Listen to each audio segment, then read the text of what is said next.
Já está no ar? Tudo bom, pessoal? Gostaríamos de saber se estão nos escutando bem, se a imagem está boa.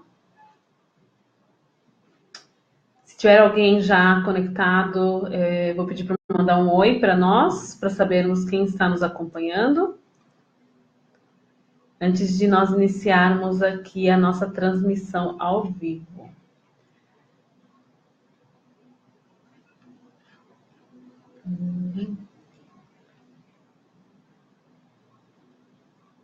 Bom dia.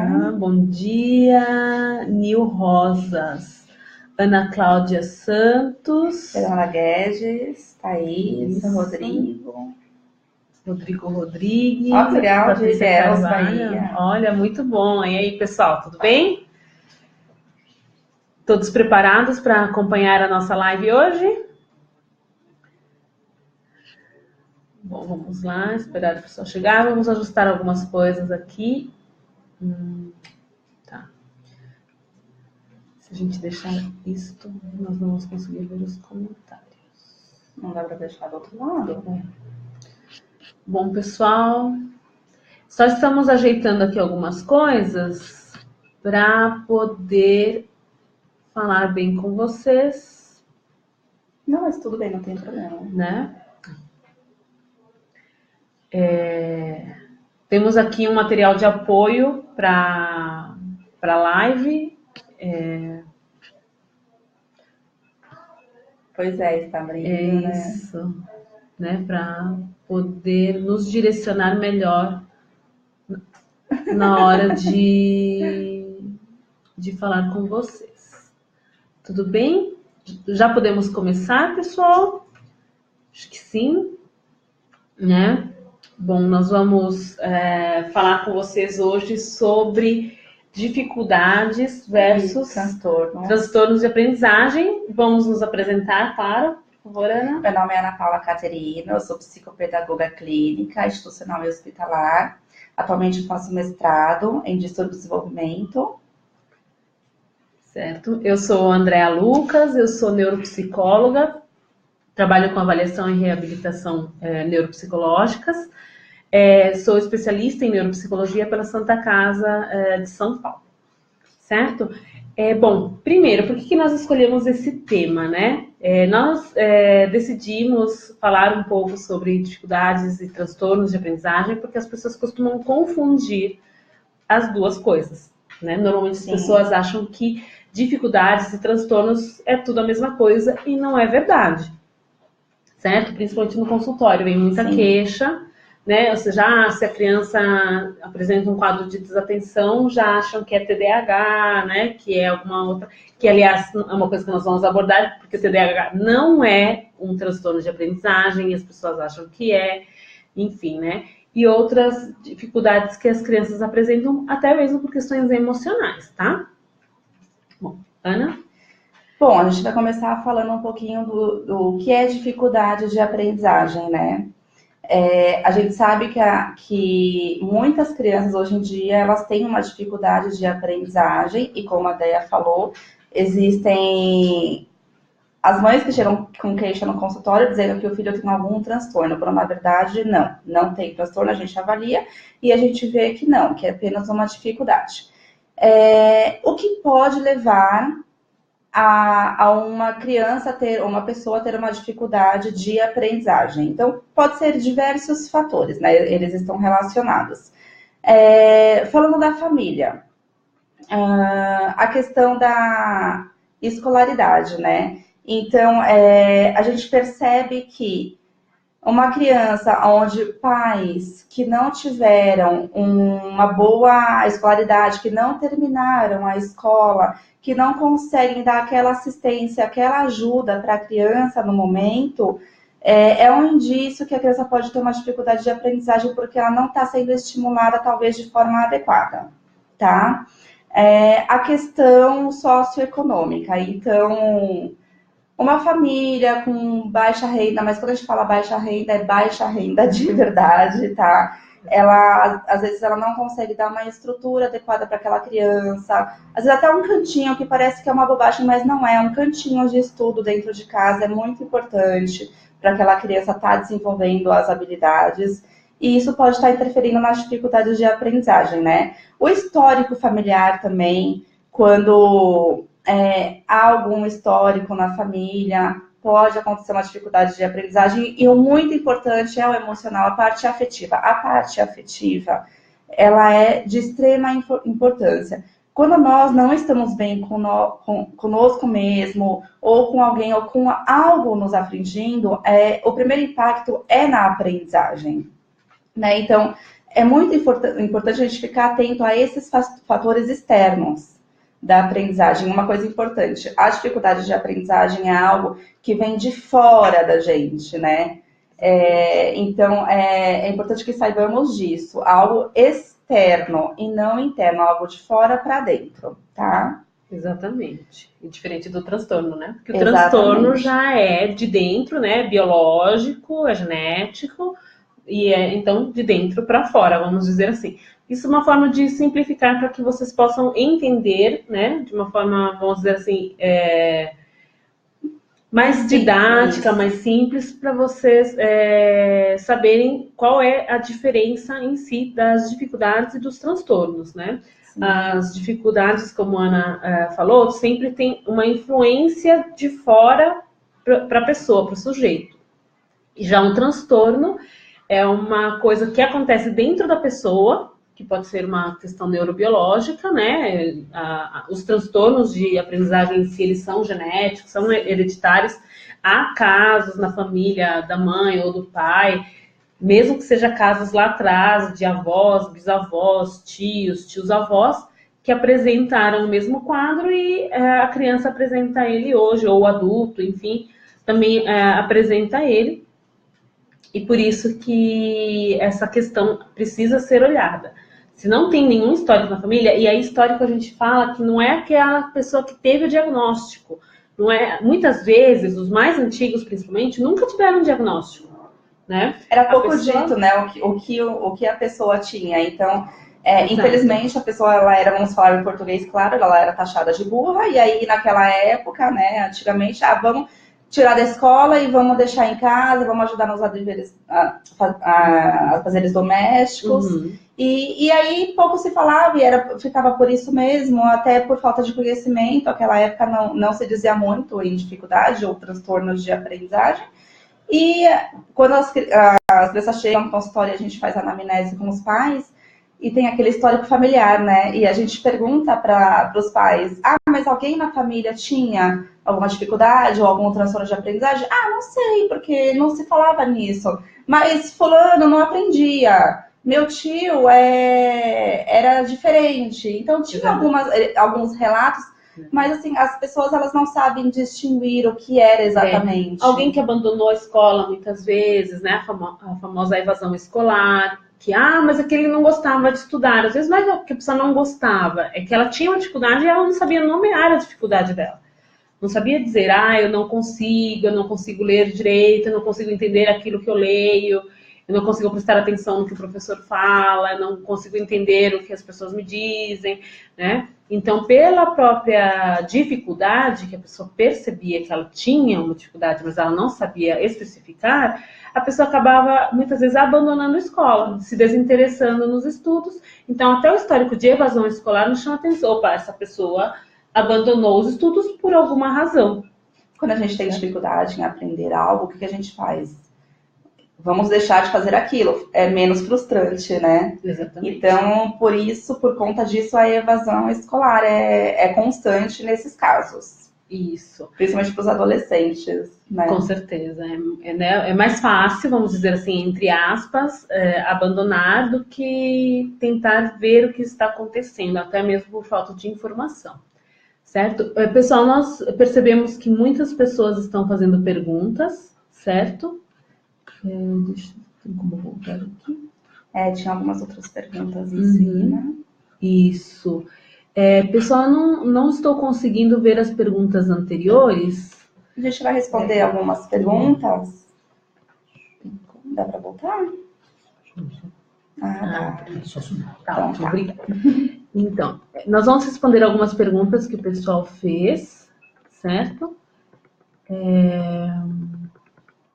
Por exemplo, a Roberta Santos disse: que legal, o que devo fazer, pois tenho muita dificuldade de concentração, vírgula, aprendizagem. Roberta, provavelmente você não deve ter nenhum diagnóstico ainda de nada, né?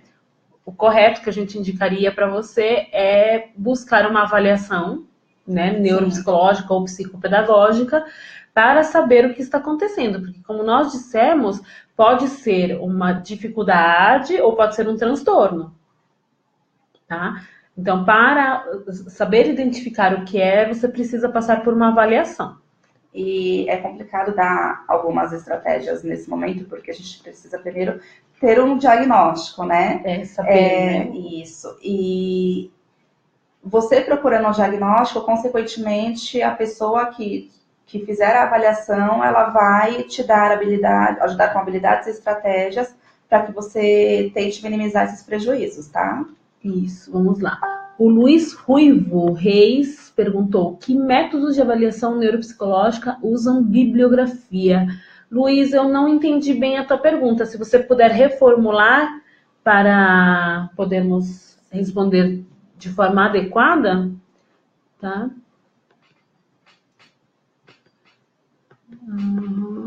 A Kelly também fez uma pergunta. Isso, Kelly Freitas, onde vocês recomendam se especializar no tratamento para dificuldades de aprendizagem?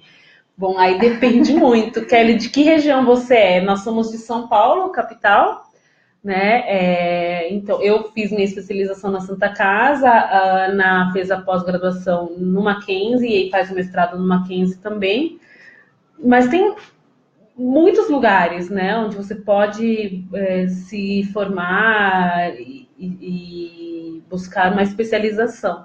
Tem até cursos livres, por exemplo, tem cursos online muito bons para poder te indicar. Então, se você quiser entrar em contato, depois, de repente, eu posso te indicar. Eu não sei se podemos fazer merchandising. Pode?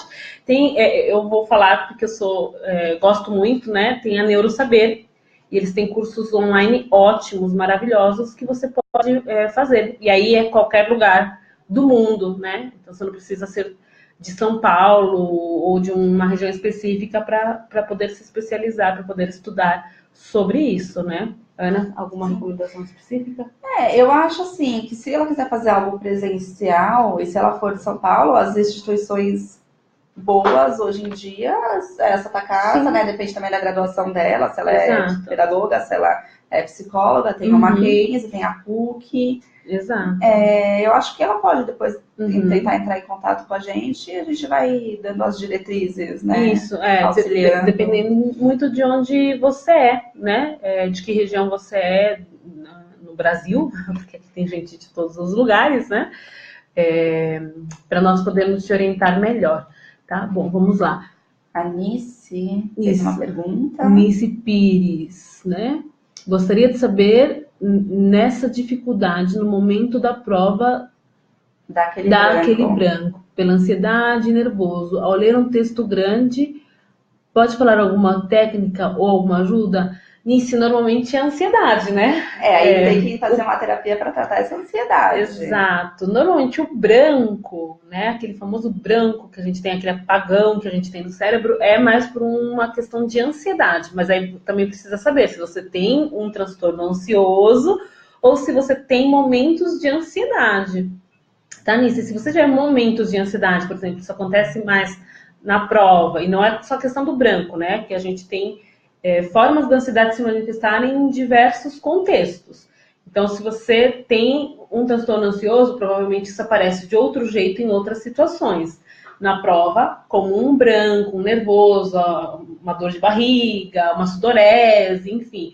Aí você precisa saber o que você tem exatamente. Se é um episódio de ansiedade que é no momento da prova, tá? Agora, uma estratégia que você pode buscar é exatamente isso, estratégia de controle de ansiedade. A maioria das pessoas trabalham com questões de respiração, né? Fazer um acompanhamento, participar de mindfulness ajuda bastante, é reconhecido cientificamente, né, para controle de ansiedade, e outras técnicas que você pode ir adotando, técnicas de respiração, né, aprender a respirar de forma adequada quando você começa a ficar ansiosa. Acho que é basicamente... Tem até uma técnica de respiração, que é aquela onde você puxa o ar e você solta em 10 segundos. E isso faz com que você comece a ter uma acalmada. Exatamente. Né? Então, vai mexer nos hormônios. Isso, que são 5 minutos fazendo essa técnica dá uma acalmada significativa. Pode ajudar. Você pode tentar, depois você conta pra gente. Certo, espero ter ajudado. Nazaré Oliveira, que livros pode ser um guia para que possamos ajudar o paciente com dificuldades de concentração, atenção e quando isso está ligado ao vestibular? Bom, se a pessoa tem somente na questão de vestibular, é também uma questão de ansiedade, né? Mas se isso é frequente na vida, Nazaré, precisa ver também se não é um transtorno. Por que a gente fala isso? Dependendo do tipo de transtorno e do grau que ele se apresenta na pessoa, muitas vezes ele não é identificado lá na primeira infância, mas demora. Tem casos que chegam adultos no consultório, que nunca tiveram diagnóstico, estão fazendo faculdade, começam a perceber suas dificuldades de outra forma. E aí é que eles recebem o diagnóstico, então até mesmo depois da faculdade.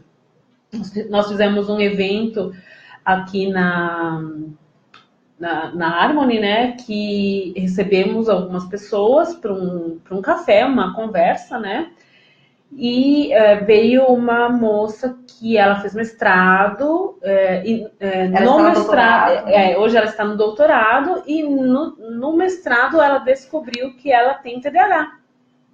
Né? Então, não é porque nunca teve diagnóstico na infância que pode não ser uma coisa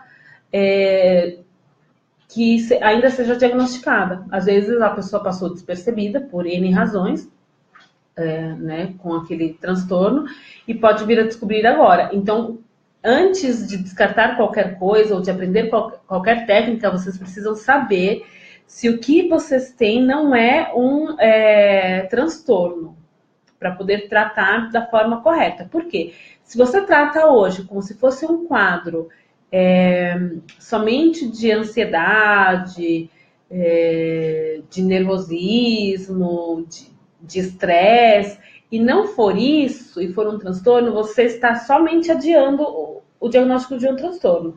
Se você trata como se fosse um transtorno e é um quadro de ansiedade, você também não está dando o tratamento adequado para aquilo e pode acabar somente adiando também e às vezes até piorando os sintomas, ao invés de tratar do jeito certo. Vai ter o resultado desejado também. Tá? Né? Então... A Vanessa tinha acabado de chegar. Vanessa, acho que você não perdeu muita coisa ainda, tem bastante coisa para a gente falar, né? A Evelyn Silva, falem um pouco sobre dislexia e o que podemos fazer para estar melhorando. Parabéns pelo trabalho.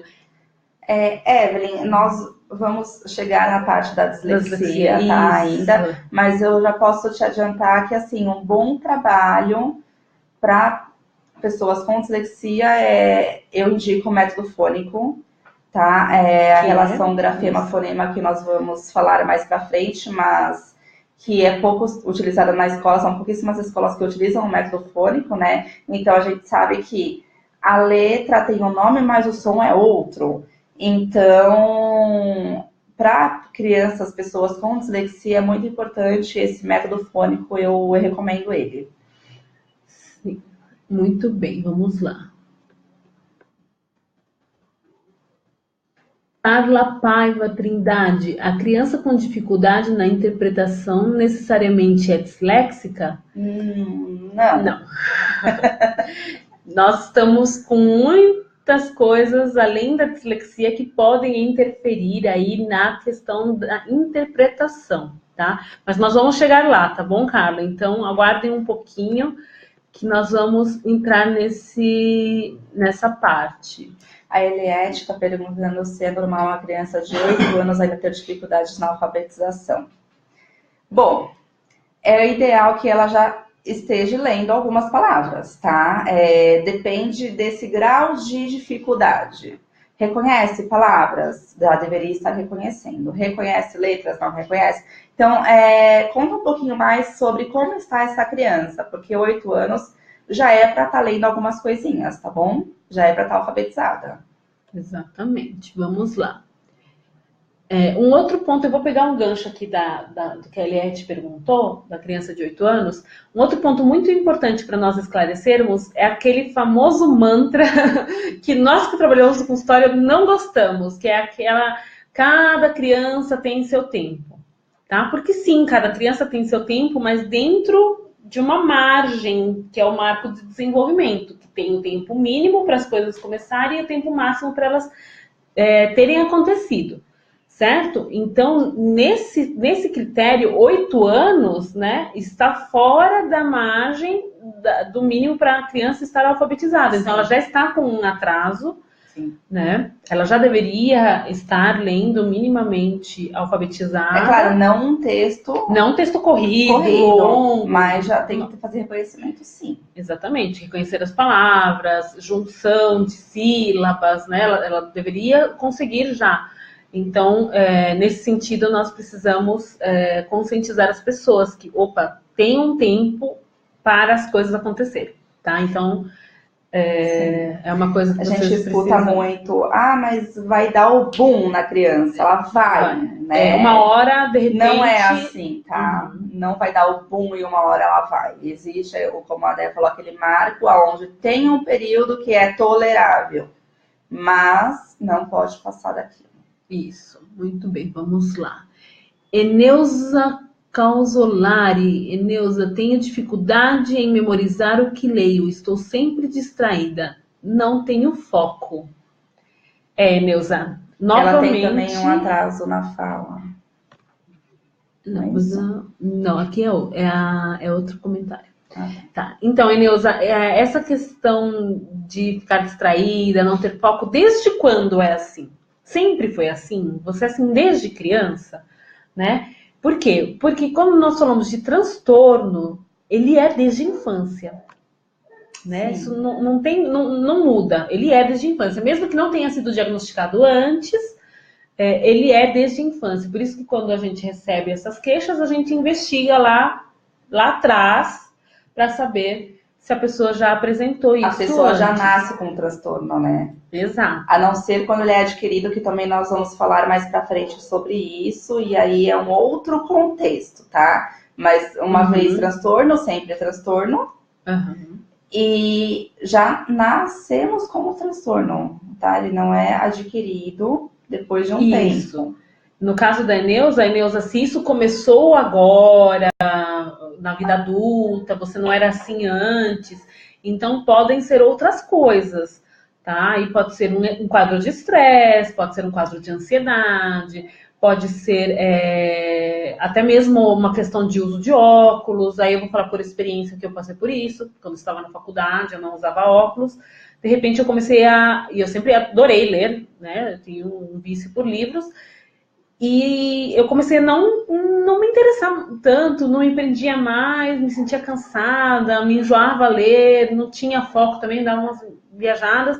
E aí, quando eu vi, tem alguma coisa errada. Eu fui atrás. Fui no oftalmologista e era falta de óculos. Com o óculos, eu consegui voltar a ter gosto pela leitura, a conseguir manter meu foco. Então, a gente tem que descartar sempre outras questões, sempre outras possibilidades, tá bom? Então, vamos lá. Nanheri Mendonça. Meu filho tem 4 anos e 10 meses e foi solicitado pela escola um acompanhamento com fono e psicólogo por causa do atraso na fala e dificuldade de aprendizagem. Sim, é isso mesmo, Nanheri.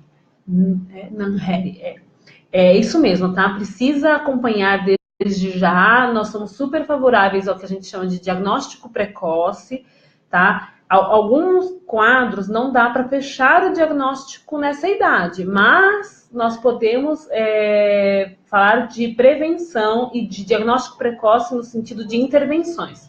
Então, já se entra com intervenção para minimizar o máximo possível os prejuízos que a criança pode ter na vida dela por causa de um possível transtorno. E se não for um transtorno, ela também melhora e não vai prejudicar, pelo contrário, vai melhorar e vai resolver o problema antes, tá? Então, é isso mesmo. Vanilde, minha filha está passando por uma depressão, não consegue ir para a escola. O que eu faço? Já pensei em tirar da escola. Vanilde, não tire sua filha da escola, tá? Uma que o aspecto emocional vai prejudicá-la bastante, e outra, vamos para a questão burocrática, né? Existem o Conselho Tutelar, por um exemplo, e se você tirar a sua filha da escola, pode ser que o Conselho Tutelar venha te procurar. Então, não aconselho tirar da escola. A gente estava falando que era o que acontecia no começo, né? As crianças, elas saíam, os adolescentes saíam da escola por não aprender. Então, tenta procurar ajuda, tá? Uma neuropsicóloga, uma psicopedagoga, fazer algo no contraturno da escola, mas não tire sua filha da escola. Isso. Tá? É extremamente importante que a criança permaneça, mesmo em casos de repetência. Às vezes é importante para aquela criança repetir o ano e ela absorver o conteúdo que ela não aprendeu. É que, infelizmente, as pessoas têm a tendência de achar que reprovar é coisa ruim. E nem sempre para aquela criança é isso. Às vezes vai ser benéfico para ela fazer aquele ano novamente, né? Exatamente. Tá, então vamos lá. Minela tem uma irmã de 10 anos que não consegue prestar atenção quando explico alguma lição para ela. Não sabe interpretar texto e fazer contas simples. Por muito tempo achamos que ela não queria aprender, mas parece que ela tem dificuldade mesmo. Como saber se é TDAH? Avaliação. Sim. Uma avaliação neuropsicológica ou psicopedagógica bem feita, tá? E aí a gente fala também por experiência, procure um profissional que faça uma avaliação séria, uma avaliação profunda do caso da tua irmã, porque ela precisa investigar o que está acontecendo com ela, tá? Para saber se é TDAH. É a única forma, tá? A avaliação do TDAH é uma avaliação clínica, não existem exames que vão comprovar que a criança tem TDAH, exames médicos, né? Não vai aparecer num eletro, não vai aparecer numa tomografia, numa ressonância, não aparece. Então, a avaliação é clínica, tá? Com testes neuropsicológicos ou psicopedagógicos bem interpretados, dá para saber se é TDAH. Bom. Nós vamos voltar aqui então, porque tem muitas perguntas, tá, gente? Senão a gente vai perder o fluxo, depois a gente retoma algumas perguntas, tudo bem? Falando da parte da escola, ainda na dificuldade, não nos transtornos de aprendizagem, tá? Mas, como a gente estava falando, é do mundo externo ao mundo interno que vem a interferência da dificuldade. E nós falamos em relação ao aluno, em relação à família, então nós vamos falar um pouquinho em relação à escola, tá? Uma criança, ela pode ter também indícios de dificuldade de aprendizagem, porque aquela forma pedagógica não é adequada para aquela criança. Ok, a escola é bacana, a escola é bonita, mas nem sempre ela é adequada para aquela criança. Aquela proposta, ela não é adequada para aquela criança naquele momento. Tá? Então, a gente não precisamos olhar só a estrutura, a parte estrutural em si, mas precisamos também prestar atenção na parte pedagógica, como é o método daquela escola, tá? E ver se aquele método vai ser eficaz para essa criança. Outra coisa, a parte dos docentes, dos professores, a pessoa com quem vai interagir com aquela criança. Tem algumas pessoas que... Como eu posso dizer? Me fugiu a palavra agora. Bom, oi? Pode dar um exemplo, acho que é melhor. É melhor dar um exemplo. Bom, vamos dar um exemplo simples, né? às vezes a gente não se dá com alguma pessoa, né? E aí a gente acaba não tem aquela empatia e aí acaba não tendo aquele vínculo com aquela disciplina. Isso acontece com todo mundo, né? Isso pode surgir aí uma dificuldade também, né? A questão do afeto, a questão professor-aluno, né? É muito importante esse vínculo. A criança, ela fica pelo menos de 4 a 5 horas diariamente numa escola, então é importante que haja um vínculo bacana, né? Entre professor e aluno. Tem escolas que não, infelizmente, não têm o mínimo de estrutura adequada, né? E isso também pode prejudicar na aprendizagem, pode surgir uma dificuldade. Então, são esses fatores que pode estar surgindo uma dificuldade, que estão relacionados com uma dificuldade de aprendizagem, né? Diferente dos transtornos, tá? Então, lembrando que a dificuldade é sempre do mundo externo para o mundo interno, ok? Muito bem. O aluno, né? Acho que nós ainda não falamos do aluno, as dificuldades que o aluno apresenta, que é um pouquinho do que a gente acabou de falar com vocês, até respondendo as perguntas, né? Ou seja, ele pode ter dificuldades N para não conseguir aprender, emocionais. Essa questão do afeto, ela está presente nesses 3 fatores que a gente falou, que é família, aluno e escola, né? Então, se tem alguma questão emocional, se esse aluno, sei lá, sofre bullying na escola, não é aceito pela turma por alguma razão, se esse aluno tem algum problema biológico, né? Que aí também a gente pode falar de problemas como problema de tireoide, que ninguém sabe, mas afeta a aprendizagem. Anemia profunda. Uma anemia profunda, pode estar com alguma outra questão que causa esses transtornos, né? Pode ter uma questão de ansiedade, pode ter uma questão de ser uma criança que esteja com problemas familiares, enfim, isso acaba afetando também a questão da aprendizagem, né? E os próprios transtornos, né? Então a gente nunca pode deixar de olhar tudo isso. E todas essas coisas que nós abordamos na questão família, aluno, escola, são questões que a gente vê na entrevista, que é a anamnese. A famosa anamnese é a que vai nos trazer essas informações, por isso que é uma coisa mais longa e demorada, porque a gente precisa entender o contexto da pessoa, tá bom? Vamos lá. Um pouco pequena, né? Tá, um pouco pequena. Só um pouquinho aqui, pessoal. Bom. Vamos entrar um pouco também agora na parte de transtorno, né? Na parte Isso. Neurobiológica, já falamos das dificuldades. Bom, como a gente estava falando, existem algumas doenças, né, que podem afetar a parte da aprendizagem, tá? Como o hipertiroidismo, então ele pode afetar bastante a parte de atenção e a parte de memória, tá? Desnutrição, né? Uma criança desnutrida, ela é uma criança anêmica e isso pode afetar na parte da aprendizagem, tá?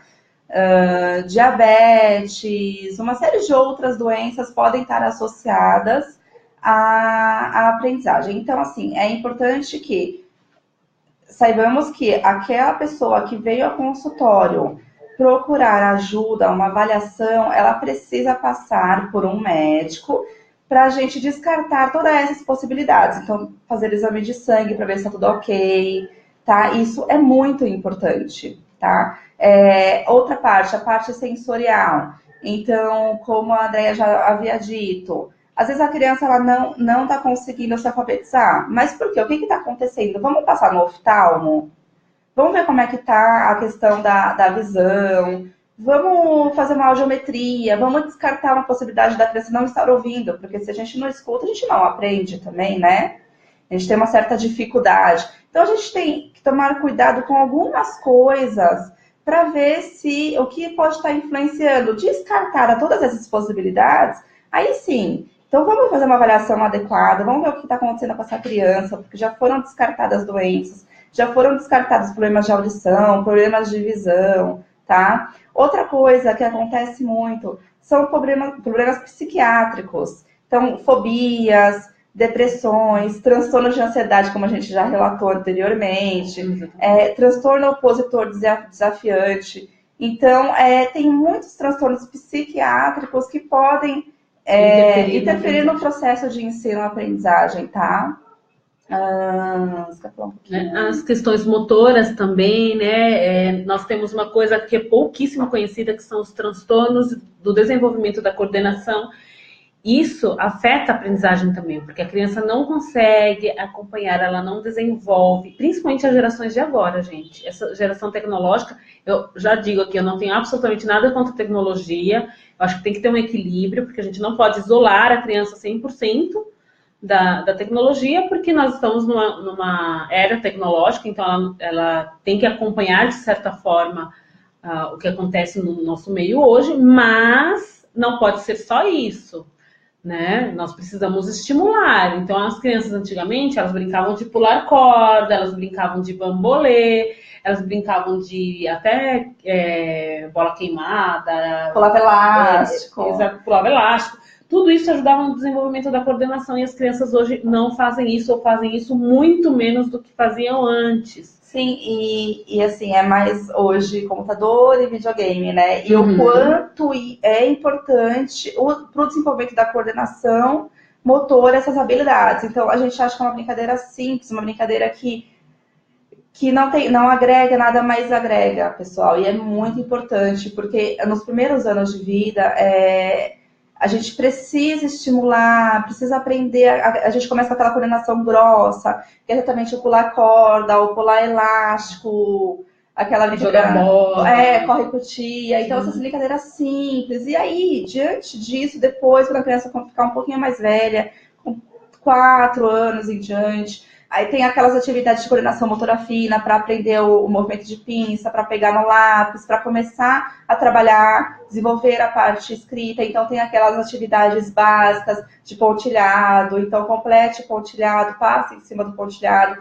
Isso é muito importante, tá? Para a gente estar vendo a coordenação motora fina e para estar desenvolvendo. Até os cadernos de pintar, né? Sim. Pintar os desenhos bonitinho, né? Esse trabalho que a criança faz, pré, né? Até a gente fala pré-escolar, né? Que antecede a alfabetização, e as pessoas acham que não é tão importante, ele é a base da aprendizagem. Sim. E às vezes eu fico preocupada porque os pais chegam no consultório e falam: mas seu filho só brinca na escolinha. Mas e o que tem por trás daquele brincar? O brincar não é simplesmente brincar por brincar. O brincar, ele tem a sua função pedagógica, tá? Então, mas não vem, eu quero que ele aprenda o alfabeto, as vogais. Calma, ele precisa adquirir outras habilidades antes disso, quando a criança é bem pequenininha. A questão da coordenação motora fina é muito importante. Como que a gente vai escrever se a gente não fez aquele anterior, né? As aquisições. Exatamente. Né? Então, assim, vamos ter um pouquinho de paciência nesse sentido, porque tem um porquê daquelas atividades, né? Não é simplesmente dar atividade por dar, tá? Muito bem. Questões neurológicas, né, que estão envolvidas no aprender, que são o prejuízo intelectual, que é a famosa deficiência intelectual, antigamente conhecido como retardo mental, hoje não se usa mais esse termo, tá? Interfere na aprendizagem, sim. Quadros de epilepsia também, certo? Comprometimento cognitivo, né? Comprometimento cognitivo e prejuízo intelectual são coisas diferentes, tá? Às vezes, a pessoa não tem um prejuízo intelectual, porém ela apresenta comprometimento em algumas funções cognitivas. Funções cognitivas são as funções do nosso cérebro, tá? Que são atenção, memória, percepção, visoconstrução, juízo, crítica, né? Compreender o meio, abstrair, entender aquilo que as pessoas nos dizem, enfim. Não vou me aprofundar muito, senão a gente vai mudar o foco da nossa live. Lesões, tá? Lesões cerebrais que podem acontecer por uma queda, um acidente, enfim.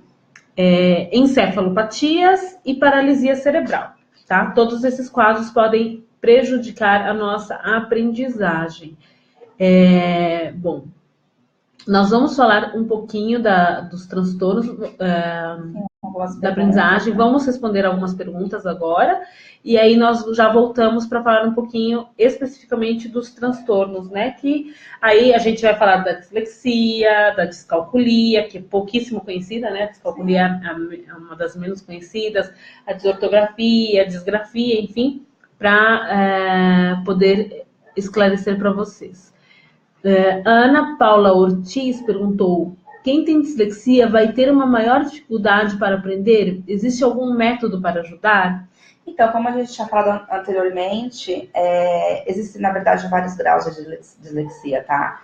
E existem vários prejuízos, né? Então, tem aquelas crianças que leem e não compreendem, tem aquelas crianças que fazem trocas ortográficas. Eu aconselho o método fônico. Tá? Como eu disse anteriormente, a relação grafema-fonema. O som da letra não é o mesmo do nome da letra. E as crianças não sabem disso. Pouquíssimas crianças sabem e pouquíssimas escolas utilizam o método fônico. Eu gosto de utilizar o método fônico para crianças com dislexia. Eu acho que é o mais eficaz. E vocês podem estar dando uma procurada. Existem muitos materiais na internet, tá? Sobre o método fônico, até mesmo para você aplicar em casa, tem alguns materiais, eu acho bem bacana. Muito bem. Tairine Fernandes, bom dia. Meu sobrinho tem 3 anos e fala muito pouco, só mamãe, papai e vovó. Ele tem transtorno? Tairine, assim, só com essas informações é um pouco difícil de falar.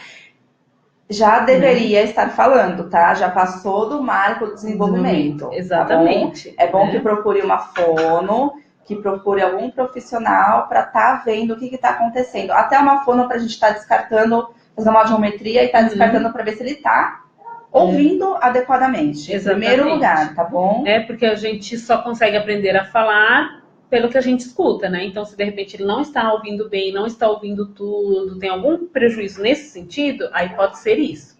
Né? Porém, com certeza, alguma coisa está acontecendo, já fugiu do que a gente pode dizer, entre aspas, normal, tá? Então, é bom olhar, mas não dá para dizer se ele tem realmente algum transtorno, se é uma dificuldade, ou então se tem alguma outra coisa mais grave por trás da dificuldade em aprender a falar. Às vezes pode ser até algo emocional. A gente acha que criança não tem, mas criança tem, tá?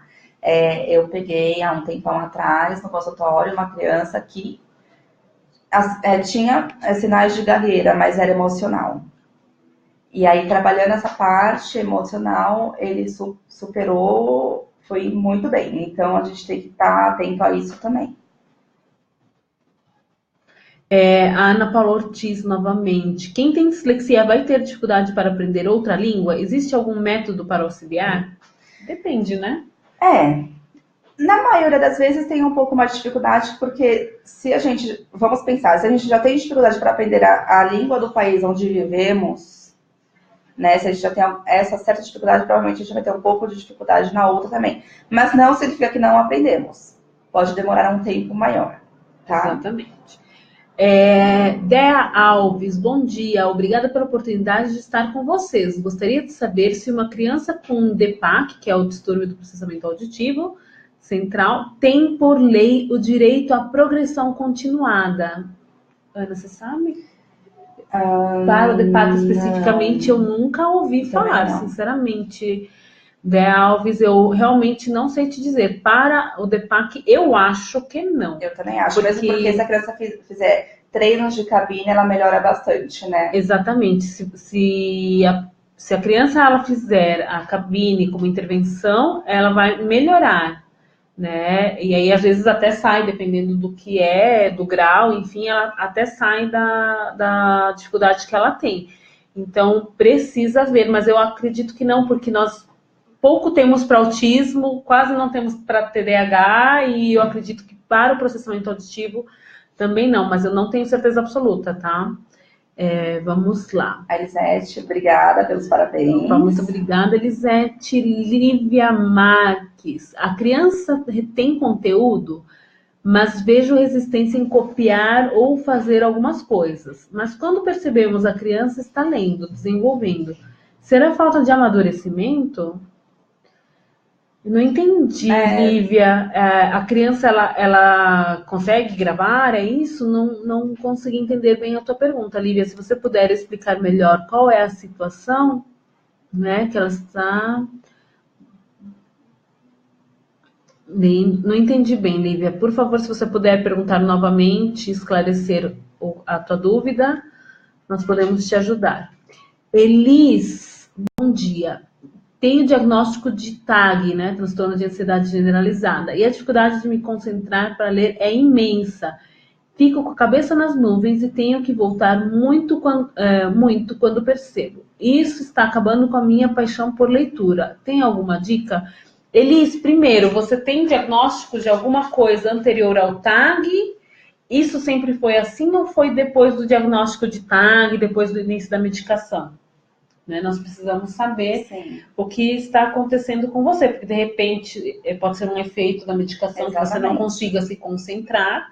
Ou pode ser uma comorbidade, de repente, com o TDAH. Exato. Muitas pessoas com TDAH, principalmente as que não tiveram um diagnóstico anterior, elas acabam desenvolvendo outros transtornos, como o transtorno de ansiedade, por não ter tratado o TDAH antes. Né? E aí, na vida adulta, é um pouco mais difícil de identificar, não é impossível, mas normalmente se diagnostica primeiro um transtorno de ansiedade, uma depressão, algum outro quadro posterior. Né? Então, a gente precisaria entender e saber o que está acontecendo para poder te orientar como que você poderia, quais estratégias você poderia usar para conseguir voltar a ler de forma adequada, né? A Osmarina... meu filho é muito fechado e não consigo ter diálogo com ele. Bom, essa informação é muito vaga, né? Mas, assim, precisa fazer uma avaliação aí. Precisa passar num psicólogo, uma neuropsicóloga, porque... Ver a faixa etária dele, ver o que está acontecendo, pode ter algo aí, tá? Exato. É aquilo que nós estávamos explicando dos contextos, família, escola e a pessoa em si, que no caso seria o aluno, né?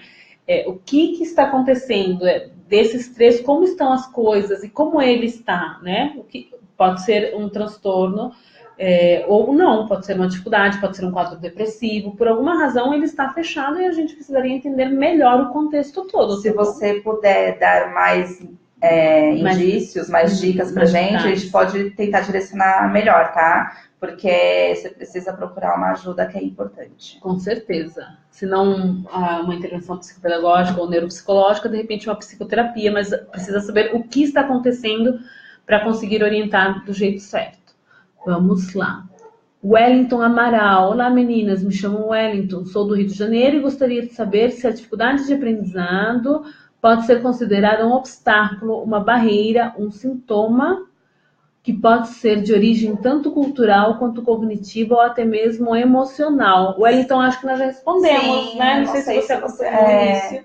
Nós falamos sobre o meio externo e como isso influencia no ensino-aprendizagem, tá? Uhum. E que a dificuldade vem do externo, então pode ter problemas emocionais, pode ter, o que ele falou, sim, o cognitivo, relação com a família, tudo pode estar afetando, tá? Não necessariamente um transtorno. Uhum, vamos lá. Ele perguntou também se poderia ser um obstáculo. Na verdade, assim, se não houver intervenção, com certeza vai ser um obstáculo para a pessoa. A não ser que ela seja bem resiliente, ela acabe buscando estratégias próprias para superar aquilo, mesmo sem saber o que ela tem. Há casos.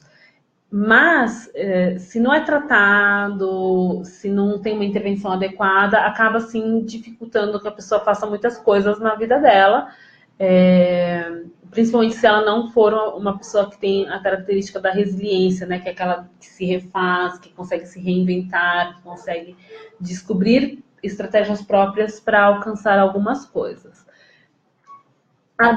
Adelma Paula. Meu filho mais novo não gosta de estudar, é um sufoco, Ana, isso é com você. Eu tento muito ficar tranquila na hora de ensiná-lo. Ele chora, fica agitado, diz que não sabe, é uma verdadeira agonia. Ele tirou notas boas no primeiro e segundo semestre, mas tanto eu em casa como a professora temos que ter muita, mas muita paciência mesmo. Quando ele diz não sabe, eu brigo e digo que não sei também. mas vamos... Não, brinco e digo que não sei também, mas vamos aprender juntos, e a professora corrige. Se a gente errar, a gente tenta fazer a correção. Então, ele fica feliz e faz. Bom, se ele tem boas notas, talvez ele não tenha dificuldades, né? Ou transtorno, talvez tenha, não sei, tem que estar pensando no problema profissional para estar vendo. Mas, assim, essa agitação, chora, o porquê que está acontecendo isso? Me parece algo mais emocional, tá? É interessante que você continue incentivando, que você ajude, faça um tatinho de estudo. É importante que as crianças elas tenham uma rotina, né? Então, assim, chega da escola, dá aquele momento de descanso, vamos fazer a lição, senta, conversa, faz a lição, e depois vem aquela, vamos dizer, uma recompensa, depois nós vamos brincar, né? É importante isso. Então, assim, primeiro, uma rotina. Existe um lugar de estudo? Então, um cantinho, uma escrivaninha, para ele ter... e aí você coloque coisas que ele goste naquela escrivaninha, né? Coisas que é o cantinho dele, que estimule ele a ter interesse e incentive a estar tendo aquele momento de estudo. A gente sabe que não é o ideal, vamos estudar na mesa da sala, a televisão ligada. Então, vamos ter cuidado em relação a isso, tá? Eu acho que isso pode ajudar bastante. E aí a gente tem que ver com a escola, ver o que está acontecendo, se de fato algo emocional está interferindo nesse processo, né? Porque o chorar, ele está com alguma frustração. Então a gente tem que estar vendo o que está acontecendo aí, que deve ter uma coisinha a mais, tá? Bom, as perguntas acabaram, então nós vamos voltar aqui para a nossa apresentação, né?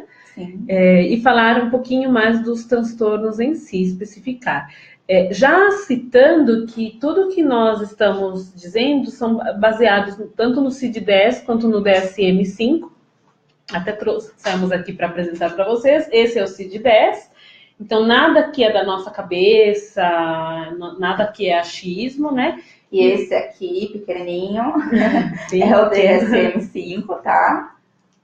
Tá? Então, tudo que nós estamos falando estão nesses grandes guias que nós e os médicos temos para nos orientar na hora de falar de transtornos, né? E até mesmo de saber diferenciar uma dificuldade de um transtorno, tá?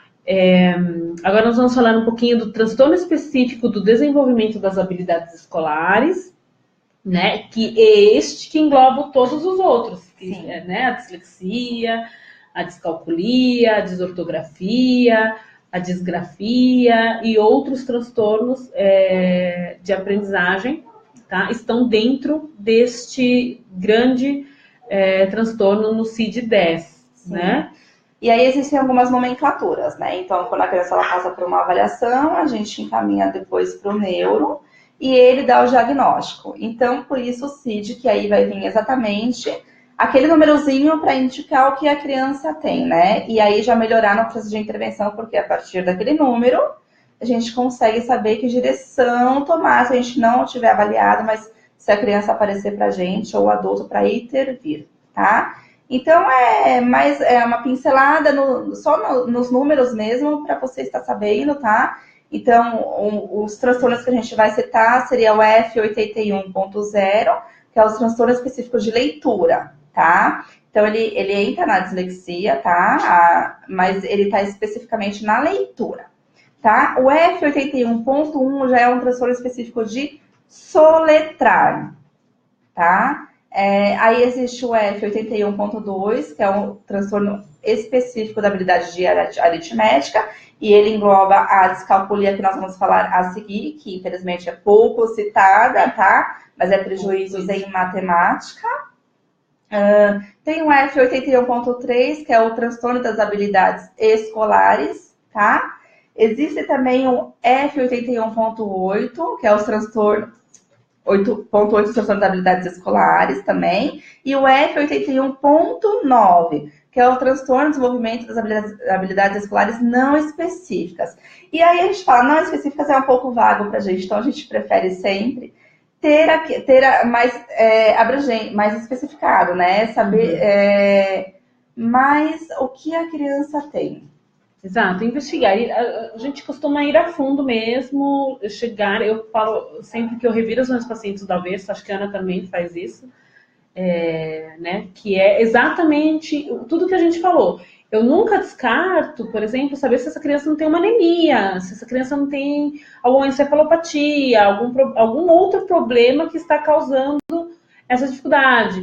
Um transtorno no processamento auditivo central, né? Tem. Então, às vezes, sei lá, o desempenho dela nos testes verbais não é bom e ela tem, na verdade, um problema no processamento auditivo. Só que se eu não pedir um exame do processamento auditivo, eu não tenho como saber, né? Não tem como justificar que o desempenho daquela criança pode ter sido afetado por aquilo. E aí, às vezes, ela tem um desempenho muito baixo. Eu posso, sei lá, de repente chegar num nível intelectual deficiente, só que ela tem um problema no processamento auditivo. Tratando esse problema no processamento auditivo, de repente, refazendo a avaliação, ela não é uma criança com deficiência intelectual, né?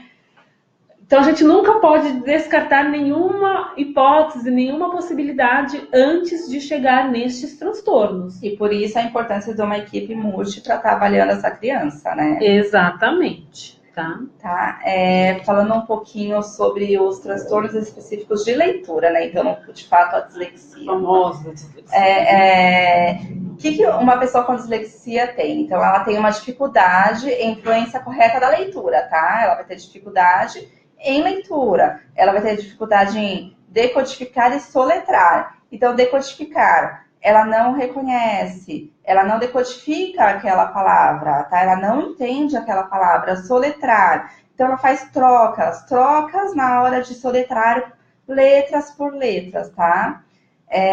Isso quando não está na faixa etária adequada para a criança estar aprendendo aquela habilidade, tá bom? Exato. Cuidado com a pressa, né? Hoje em dia nós estamos aí vivendo um momento em que tem uma competição entre os adultos, né? Principalmente entre os pais, de que meu filho já sabe, o teu filho ainda não sabe, meu filho tem 4 anos e já sabe ler, já sabe escrever, né? E isso acaba gerando muita angústia, muitas vezes, em outros pais, achando que seus filhos também têm que saber, também têm que ter atingido aquilo, e não é bem assim. Então, eu sempre falando de faixa etária, dentro da faixa etária, da escolaridade para aquela criança, ela está atendendo esses requisitos, né? A gente não pode falar dessas habilidades especificamente, por exemplo, em pré-escolares, quando a gente fala de questão de leitura. A gente vai ver a dislexia em pré-escolares de outra forma, porque são outros os sinais, e aí a gente ainda não diagnostica uma dislexia. A gente pode pensar que ela está correndo o risco de desenvolver uma dislexia,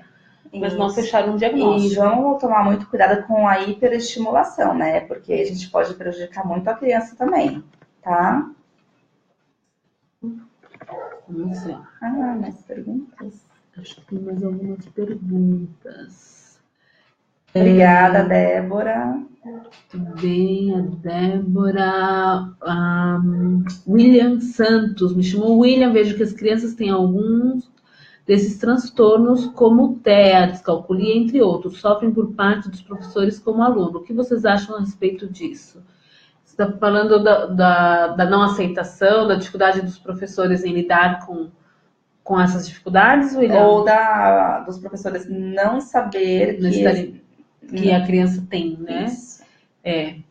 Como nós não entendemos bem a tua pergunta, William, você fala em relação ao professor estar preparado para lidar com aquela criança que já tem o diagnóstico, ou em relação ao professor saber identificar que a criança apresenta essas dificuldades específicas?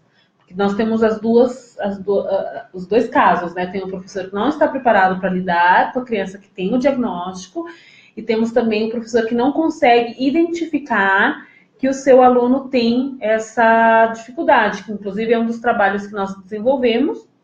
Nós temos um projeto que chama Potencial Cerebral, que é exatamente conseguir instruir as pessoas, os profissionais, tanto professores quanto psicólogos clínicos, pedagogos, psicopedagogos, enfim, a conseguirem identificar as dificuldades e os transtornos de aprendizagem, saber diferenciar ambos, saber encaminhar de forma adequada e saber dizer, olha, por causa deste outro fator, eu acredito que meu aluno tem isso, né? Tem TDAH, tem autismo, pode ter uma dislexia.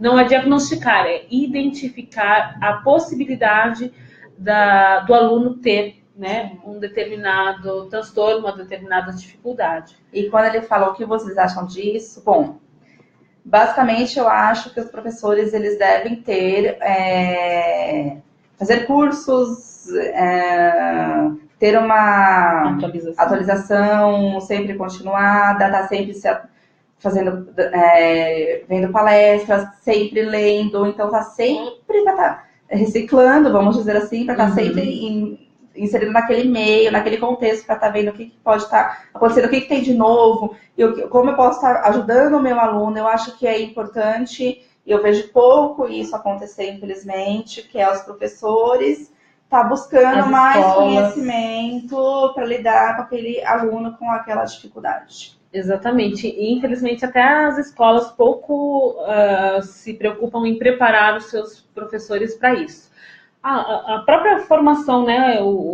A Ana fez formação em pedagogia, então ela mesma sabe que na pedagogia em si não se vê isso. Exatamente. Não se tem esse olhar. Acho que deveria ser mais falado sobre a criança com dificuldade, sobre quais são os transtornos e como identificar o que se pode fazer dentro de sala de aula para aquela criança, para estar minimizando aqueles prejuízos naquele momento.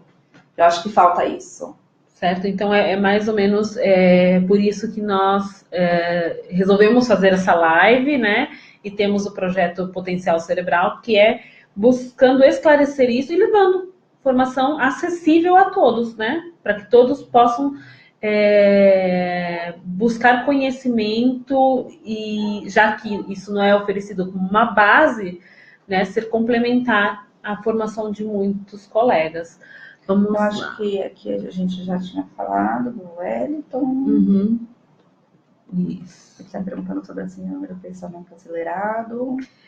Então, Wellington, aqui você fala o que é a síndrome do pensamento acelerado, gostaria de mais informações. Então, essa síndrome não existe nada assim, cientificamente comprovado, tá? Então, teve, né, uma repercussão grande por ter sido uma pessoa conhecida no mundo, vamos dizer assim, da autoajuda, né, que colocou isso como algo que acontece. Não duvido que aconteça, porém não é nada cientificamente comprovado, então nós não podemos falar sobre isso com propriedade, tá bom, Wellington? O William pergunta o que causa o TDAH. Genético. A origem neurobiológica, tá bom? Exato. É uma origem neurobiológica, ainda bem não especificado o que, né? Mas é hereditário, ou seja, se tem um caso na família, tem outros casos anteriores. Pode ter certeza absoluta disso, tá? E aqui a Luana Gonçalves. Bom dia, meninas. Estou estudando para o Enem desse ano, pois pretendo me formar em psicologia. Legal. Muito bom. Tenho observado que não consigo absorver as informações no momento da leitura. Eu até consigo entender, porém, na hora do exercício, eu esqueço a maior parte do conteúdo passado. Como posso superar isso? Será ansiedade pelo fato de querer uma vaguinha para a faculdade que quero seguir? Me ajudem. Pode ser ansiedade, tá? Pode ser também que você esteja estudando bastante, e aí a gente tem aquilo que a gente chama de memória de trabalho, né? Então, a gente não vai conseguir reter toda a informação, ou pelo menos toda a informação necessária, se você estiver estudando. É importante que você faça um cronograma, um planejamento. Então, você vai prestar vestibular daqui a um mês, por um exemplo. Então, eu vou usar quantas horas por dia?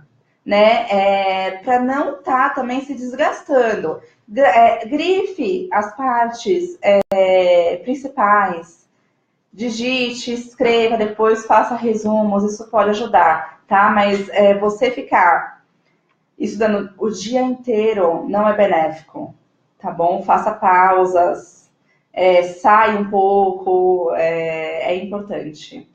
Muito bem, vamos lá. Ismailda Rodrigues, o tema é pertinente, pode dar um norte à família que já tem diagnóstico e aos pais que estão com filhos com suspeita de algum transtorno. É exatamente esse é o objetivo, Sim. né, Ana? Nós queremos ajudar as pessoas, não só os pais, né, os professores, os profissionais, os colegas de consultório, né, aquele psicólogo clínico que nunca se especializou especificamente nessa área, não conhece muito, mas acaba recebendo casos assim para ele poder fazer os encaminhamentos adequados, as intervenções corretas, né? E não postergar mais ainda os quadros. Matheus Mantovani, meu filho tem síndrome de Tourette e TDAH. Encontro muita dificuldade acho que para que ele aprenda. O que posso fazer para ajudá-lo? Matheus, depende das intervenções que ele está fazendo, tá? O adequado seria ele ter uma intervenção psicopedagógica, para poder ajudá-lo de forma correta, dentro das dificuldades dele, uma avaliação adequada, enfim. É difícil falar de intervenção, de ajuda, sem saber exatamente quais são as dificuldades específicas dele, tá? Porque apesar de ter o transtorno, cada criança tem dificuldades específicas, apesar de qualquer transtorno. E aí, por isso que nós falamos e batemos a tecla da avaliação. Precisa avaliar para saber onde ele está com maior prejuízo para poder fazer a intervenção e ajudar do jeito certo, tá?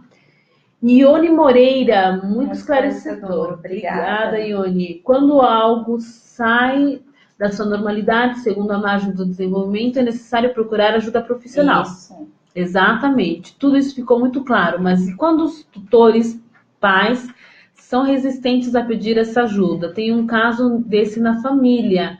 Vejo o sofrimento da criança e gostaria de ajudar, mas como acessar esses pais? É bem notório que a dificuldade ou o transtorno da criança está bastante ligado ao fator emocional. É complicado quando os pais não aceitam, porque os pais, eles têm a guarda, então é preciso que eles vão procurar ajuda. Precisa respeitar não os tem pais. muito o que fazer. Vai chegar uma hora que eles vão se ver de mãos atadas, porque se não for procurar ajuda logo, os prejuízos vão crescendo, vai chegar uma hora que eles vão. Exatamente. Mas uma coisa que a gente pode dizer para vocês, de repente, é psicoeducação, que é isso que nós estamos fazendo aqui hoje. É esclarecer o que são as dificuldades, o que são os transtornos, como isso afeta a vida da pessoa.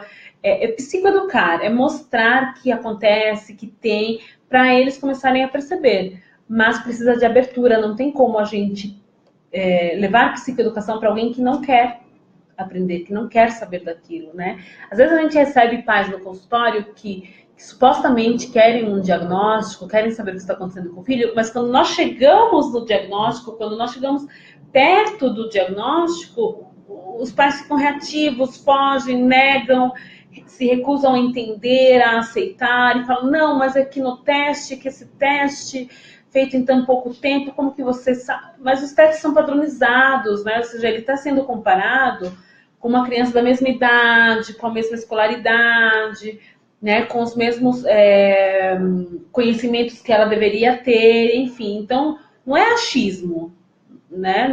A gente não acha que a criança tem dificuldade, a gente está vendo que para a idade dela, para o nível de escolaridade dela, ela deveria ter determinados conhecimentos e não tem, né? Como a gente entrou aqui na questão da dislexia, a criança já deveria ter adquirido, né, um determinado nível de conhecimento de letras, de fonemas, de junção de palavras, e naquela idade ela ainda não conseguiu.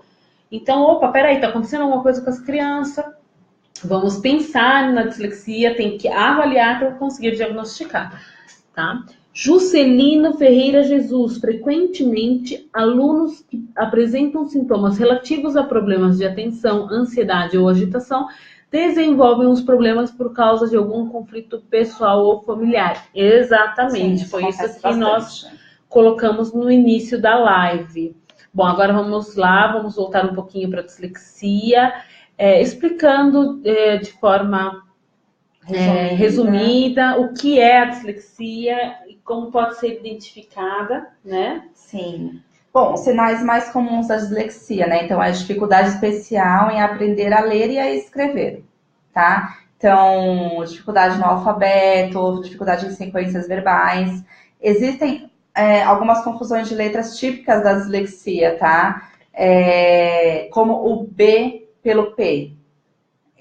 Crianças, adultos com dislexia, eles têm muitas trocas, que a gente chama de trocas fonológicas, tá? B pelo P, J pelo CH, tá? Opa! E aquelas com a grafia também semelhante, e não só os fonemas, mas o desenho, M, né? O desenho, exatamente. Grafia é o desenho da letra, como ela é desenhada. O M pelo N, por um exemplo, tá? Então, reversão de letras, o B pelo D. Então, são letras que elas têm a mesma grafia, mas elas são inversas, né? Vamos dizer assim. Então, a escrita, espelhar, né? Elas fazem as trocas das letras, né? Confusão no uso da palavra, então que indica as crianças com dislexia, os adultos, eles têm dificuldade em lateralidade, em discriminar o que é direita e o que é esquerda. Esse é um sintoma típico da dislexia, tá? E, em geral, aquela confusão entre palavras com sons parecidos, né? Faca por vaca, então fazem bastante trocas nesse sentido, tá? Falando um pouquinho do diagnóstico da dislexia, então é necessário fazer avaliações. Avaliação neuropsicológica, avaliação psicopedagógica, avaliação fonoaudiológica, até também para descartar, como a gente já havia dito, né? O PAC, a audiometria, saber se aquela criança está ouvindo de forma adequada, tá? Existem questionário que a gente manda para a família, que a gente manda para a escola. Essa interação, consultório, escola e família é de extrema importância para a gente chegar a um diagnóstico, tá? A gente sempre costuma estar entrando em contato com a escola, tá visitando as escolas para ver como aquela criança até interage, para ver o que o coordenador, o que o professor tem a dizer. A gente pede provas, a gente pede uma série de coisas. A gente até observa muitas vezes as crianças dentro da escola para estar vendo como é sem a criança, lógico. Saber, né? Porque aí ela vai mudar o comportamento dela. Isso é muito importante. Identificar possíveis comorbidades. O que é comorbidades? É quando aquela pessoa ela tem mais de um transtorno, tá? Então, como um TDAH, pode ter dislexia, pode ter TDAH, e aí prejudica mais, né, o ensino, a aprendizagem.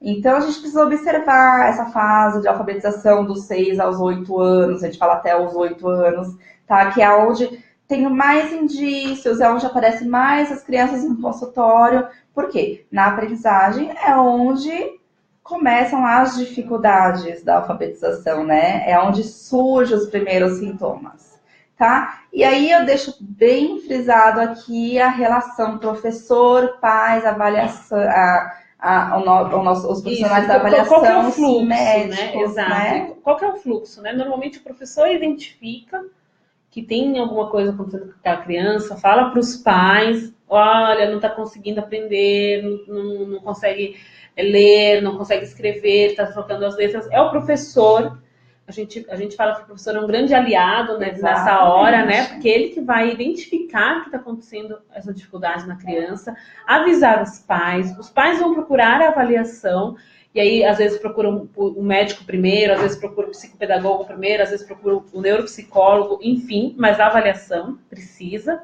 E aí, o médico, que é o que vai laudar a criança e vai dizer, esta criança sim tem dislexia. De preferência, pautado em todas as avaliações que foram feitas. Né? Vai pegar a avaliação psicopedagógica, a avaliação neuropsicológica, a avaliação fonoaudiológica, juntar todas essas informações e dizer, opa, tudo me diz que esta criança não tem ansiedade, não tem um outro problema qualquer, e isso é dislexia.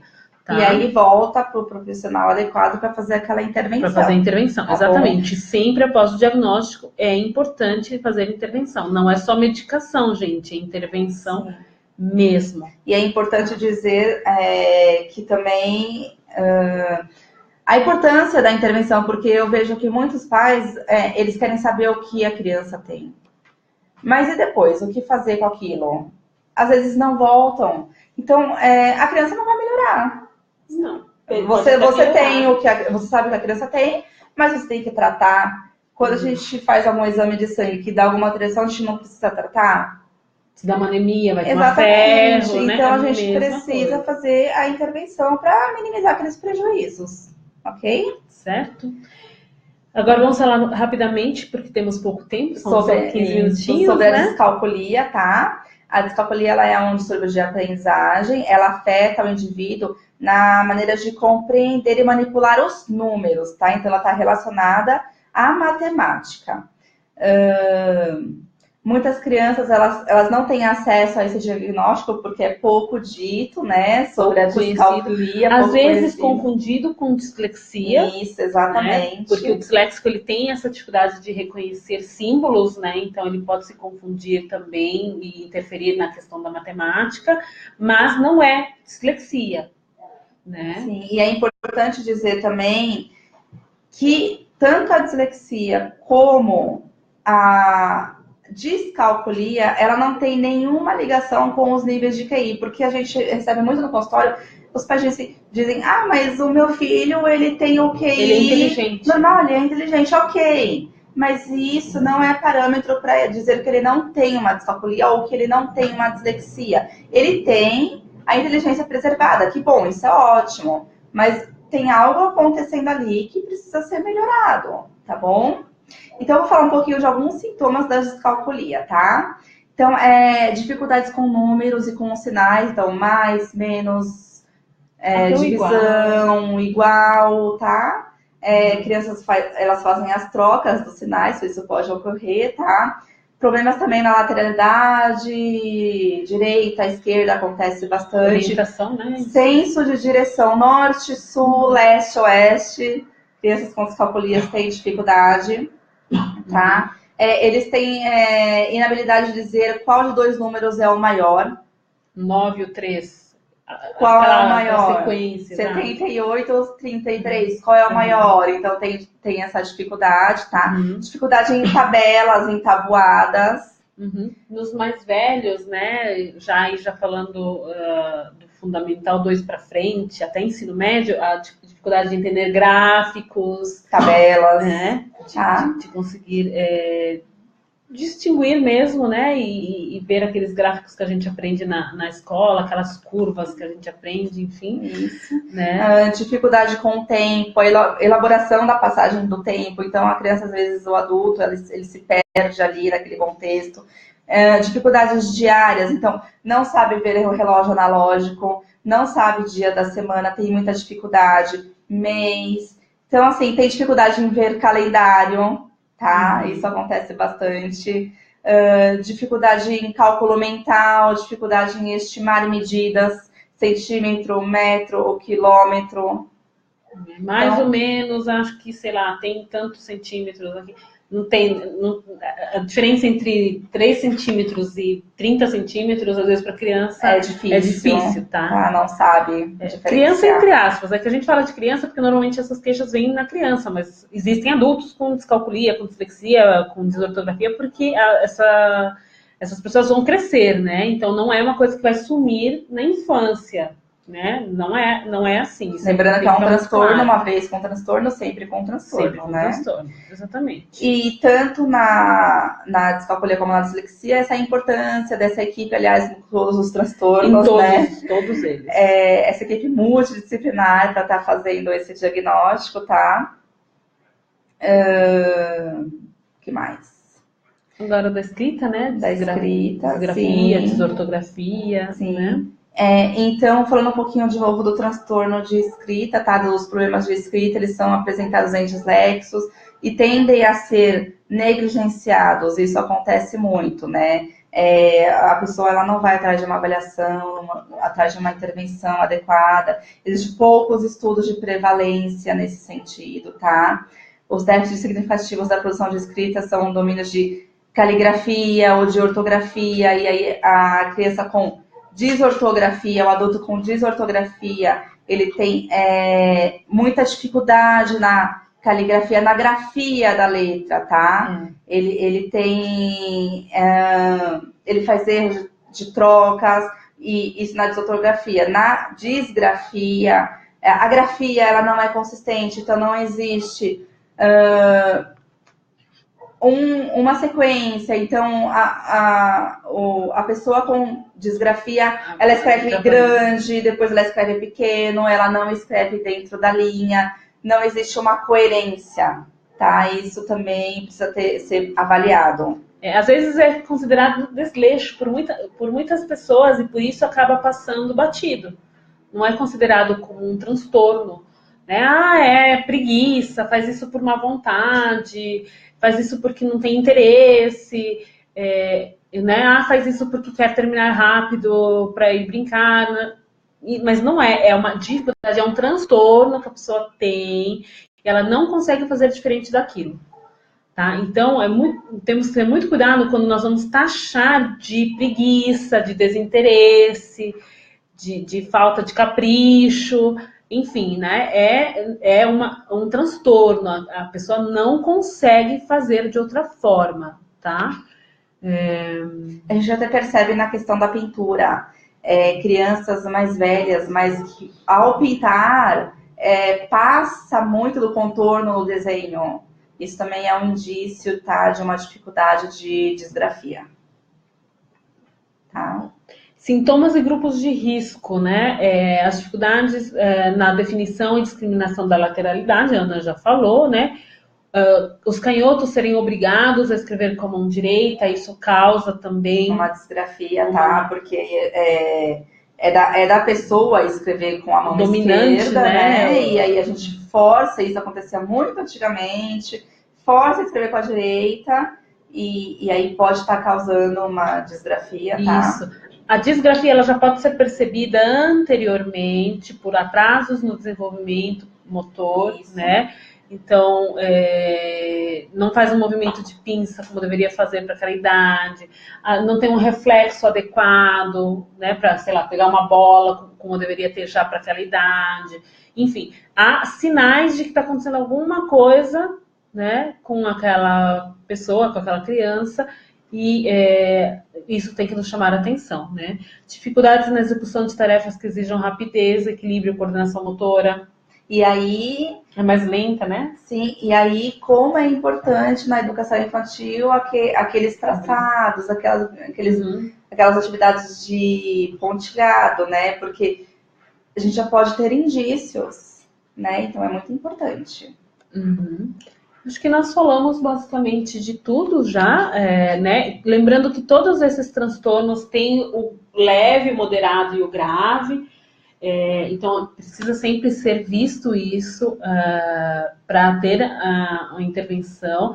Então, às vezes, como eu disse, não é desleixo, não é desinteresse, mas uma questão muito maior que está acontecendo, mesmo que seja num grau leve, tá? Mesmo um grau leve precisa de intervenção, precisa de atenção.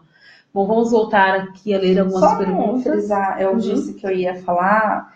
E aí, por conta do tempo, a gente não vai falar mais aprofundado, mas como eu disse, existem alguns transtornos, na verdade, algumas patologias que elas são adquiridas, né? Ah, sim. Tá? No caso da discalculia, existe a acalculia, que é adquirida. Então, a pessoa nasceu, não tem dificuldade em matemática, mas por algum motivo, algum acidente... um derrame, um AVC, uma lesão cerebral fez com que aquele indivíduo ficasse com prejuízos na matemática ou, de repente, um prejuízo em dislexia. Isso pode acontecer, tá bom? Se a área afetada do cérebro for a que, vamos dizer assim, que comanda, tá? Que esteja ligada em relação à matemática, em relação à ortografia, ao português de forma geral, pode acontecer de ter adquirida, tá bom? Tá. Nós vamos responder algumas perguntas, pessoal. Eu sei que muitos já estão saindo, hora de almoço, né? Mas queremos deixar, pelo menos para que possam assistir depois, se a pessoa não está mais aqui, para escutar a resposta. Aliciana Santos, uma criança com dificuldade na fala acentuada, faz tratamento com fono. A conclusão do eletroencefalograma apresentou problemas do hemisfério cerebral esquerdo. Hoje na psicoterapia, mas também seria interessante um trabalho psicopedagógico. Sim. Exatamente. Quanto à psicoterapia, percebi que essa dificuldade tem afetado a autoestima dele. Dessa forma, trabalhar essa demanda através de uma estratégia baseada em imagens e sons. Devido à sua dificuldade no hemisfério cerebral esquerdo, teria alguma outra dica? Eu acho que está no caminho. Eu acho que é isso isso mesmo, procurar um psicopedagogo, tá? E ele pode estar dando dicas bem pertinentes, mas está no caminho certo. Perfeito. Juscelino Ferreira, dislexia. Os alunos que enfrentam esse distúrbio apresentam tipicamente uma dificuldade de leitura. Sim. É muito comum, apresentando mais de 2 milhões de casos relatados por ano no Brasil. Não sei quanto a esses números, mas realmente tem uma dificuldade de leitura exatamente por confundir as letras, às vezes se antecipar ao que está escrito por não compreender, não conseguir decodificar da forma adequada. Temos que tomar cuidado com o TAC, tá bom? Juscelino, às vezes as crianças elas têm trocas, mas não é necessariamente uma dislexia. Pode ser um TAC também. Exatamente. Roberto Almeida, olá meninas, muito boa a live de vocês, muito feliz pela qualidade do trabalho de vocês e um grande beijo, querida Débora. Obrigada, Roberta, o trabalho de vocês é muito importante. Obrigada. Muito obrigada, Roberta. O Matheus Mantovani novamente. O Matheus troca letras, demora muito tempo para escrever um texto pequeno, muita dificuldade em matemática e português. Onde posso fazer essa avaliação? Matheus, procurar um psicopedagogo ou uma neuropsicóloga, né? Que compreenda de transtornos de aprendizagem, para saber se é um transtorno ou não. Essa avaliação você pode procurar uma clínica ou um profissional em si. Hoje tem muito por aí na internet você encontra. Dependendo da região que você for, Matheus, você pode nos procurar e pedir uma indicação. De repente nós temos uma indicação, ou se você for da nossa região, enfim, tá? Juscelino Ferreira Jesus, desortografia. Os alunos que enfrentam esse distúrbio geralmente também são afetados pela dislexia. Embora também esteja relacionado à linguagem escrita, é mais amplo do que a disgrafia. Pode envolver desde a falta de vontade de escrever até a dificuldade em concentrar. Então, na verdade, não é a falta de vontade, tá? O que acontece vem a falta de vontade porque eu não consigo fazer. Muitas vezes até a gente tem que pensar na disgrafia, por exemplo, será que o braço da criança não dói quando ela está escrevendo? Então não é disgrafia. Já que ela está forçando muito. Exato, e às vezes é um problema motor de uma aquisição feita de forma inadequada anteriormente. Então você precisa ver o que está acontecendo com essa criança e por que ela tem má vontade. Às vezes ela tem má vontade porque dói, porque não consegue, porque ela acha que ela não vai conseguir de jeito nenhum, porque não tem uma intervenção adequada, nunca teve um diagnóstico. Então temos que tomar muito cuidado quando nós falamos que uma criança está com má vontade de alguma coisa no que diz respeito à aprendizagem, tá? Porque nós temos uma cultura de achar que ninguém gosta de estudar, que ninguém gosta de aprender, e na verdade não é isso. Muitas vezes que existe, um transtorno que existe, que não está sendo visto, está sendo encarado como falta de vontade, e não é. Exatamente. Tá? E aquele negócio, né? Temos transtorno de dificuldade, não vamos querer fazer aquilo, porque temos dificuldade, tudo que a gente... É mais difícil, dificuldade a gente não faz, né? Por exemplo, eu não escolhi fazer nenhuma faculdade na área de exatas, porque eu tenho dificuldades com matemática. Trabalho na neuropsicologia muito com contas, enfim, mas é outro tipo de contas, mas o que me motiva é o meu prazer pela neuropsicologia. Mas eu não faria engenharia, por exemplo, né? Então, por quê? Porque eu tenho uma certa dificuldade com a matemática, então eu não vou procurar fazer uma coisa que eu não gosto, que me desagrada, certo? Então, a gente precisa sempre olhar por esse lado, né? Ninguém vai fazer com prazer aquilo que lhe está incomodando. Então a gente precisa saber por que tem um incômodo. Exatamente. Né? O que está causando desprazer naquela atividade? A criança não está querendo fazer. Por que ela não está querendo fazer? Pode ser que tenha alguma coisa aí. Exatamente. Uma dor, um desconforto, uma dificuldade, então já desanima, não quero porque não consigo mesmo. Por exemplo, se eu tenho dificuldade em leitura, como eu vou ter prazer em pegar um livro e ler se eu não consigo ler? Aí vou falar, mas fulano não gosta mesmo de ler, mas de repente não é que ele não gosta. Como ele vai gostar de alguma coisa que ele não consegue fazer? Não é mesmo? Exatamente. Tá? Então a gente tem que ter muito cuidado e um certo critério para olhar sempre as dificuldades dos transtornos. Acho que é isso, Ana. Acho que nós terminamos. Não tem mais perguntas, aparentemente. Peraí. A Edneia, parabéns, meninas. Estou acompanhando desde o início e adorando. Que bom, Edneia. Obrigada por nos acompanhar. Espero que tenha sido esclarecedor. Né? Pode sim, isso, tá? Nas clínicas, escolas, faculdades, você consegue muito bem falado. Pode fazer, pode procurar. Claro, sempre ver a fila, tá, gente? Porque nas clínicas, escolas, as filas demora costumam bastante, demorar, tá? ser de alguns meses, até mesmo alguns anos. Meses quando a gente tá com sorte. Exatamente, meses com sorte, normalmente anos. Então, vocês precisam ver se aquilo não é urgente para vocês, para poderem procurar um auxílio no tempo certo. Se for demorar muito, se for impactar demais na vida da pessoa, procure outros lugares ou profissionais que possam fazer a avaliação e a intervenção da forma adequada. Perder um tempão é muito prejudicial, tá bom? Exato. E obrigada, Matheus. Ele escreveu, obrigada, vocês me ajudaram muito. A gente que agradece pela sua presença na live. Isso, agradecemos a presença de todos, nós gostamos muito de estar aqui com vocês hoje, espero termos agregado algum conhecimento a vocês. Não dá para falar em 1h30 tudo o que precisa ser dito sobre isso, né? Ou seja, nós enxugamos bastante o tema, mas eu acho que ficou claro, quem sabe numa próxima oportunidade, enfim.